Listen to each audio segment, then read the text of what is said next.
I'd like to recognize the ranking member for her opening statement. Thank you. Thank you, Mr. Chairman, and members of the committee and everyone who's made themselves available today. Hawaii's experiences with volcanoes may be unique in the world. Volcanic activity for us is generally not measured in occasional explosive eruptions. Rather, Kilauea volcano on the southwest side of what we call the Big Island, the island of Hawaii, has erupted continuously since 1983.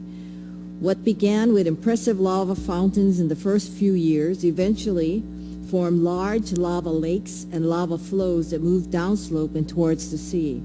And so for over 3 decades, the Kilauea eruption has been, in fact, a fact of life for those in the lava's path, as well as for countless Hawaii residents who experience the effects of what we call the VOG, or volcanic haze.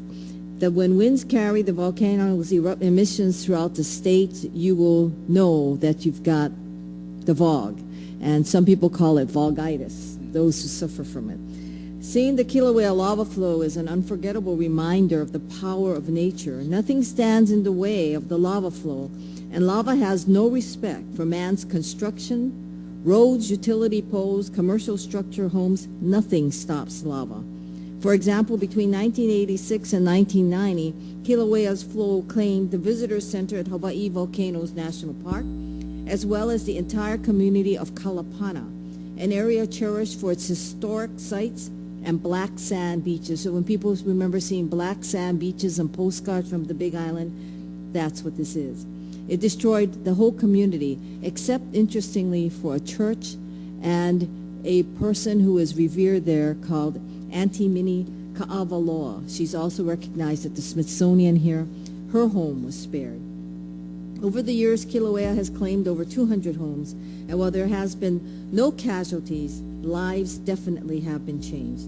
In August of this year, the son-in-law of a man who I knew from our state's efforts to really try to help the people from the devastation of Kalapana asked me to accompany him on an aerial survey on the Big Island's Puna district. It was originally to see the effects of the hurricane. We also have the hurricane, remember.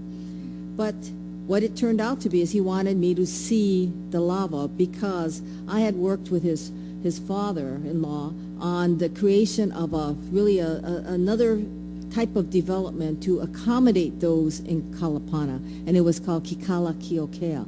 So you see that that's also the effect when communities have been wiped out. We need to find some way to replace it. And he showed me the Pu'u'o vent, which is where the volcanic activity takes place. I saw lava pooling in large lava lakes and a sign that more were to come. The pilot, through his father-in-law, knew of the homes destroyed in Kalapana and also showed the areas where people were now beginning to move to. For me, that constant awareness, the sense that the volcano could again claim homes and devastate lives, defines a core aspect of preparing for volcanic activity. How will these people cope with the unpredictable, but once the lava starts flowing again, inevitable loss of the homes and devastation to their lives? Every individual, business, and family who faces the possibility of loss as a result of volcanic activity should also have the power to protect themselves with insurance. As in the case with natural disasters such as floods, fires, and severe weather, there is a benefit to our communities when the potential cost of loss is spread across a broad group of potential claimants. However, as it is also the case in other natural disasters, there must be a balancing of commercial and public interest in proving the appropriate protection. I am pleased, therefore, to have from Hawaii Mr. Gordon Ito present with us, who is the Insurance Commissioner for the state of Hawaii, and he is here to address the concerns that most people have, which is how do you address the impact of the devastation.